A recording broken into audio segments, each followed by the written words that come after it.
The G floor plan. Porch countertop, stainless steel appliances. Built-in desk. Coat closet. Really large laundry room.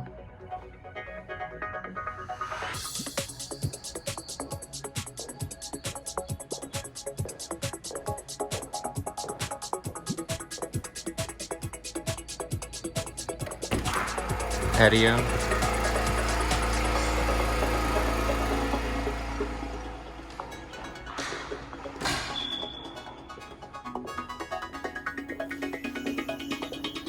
Bathroom.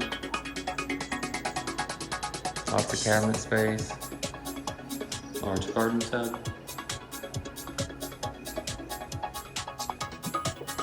Bedroom.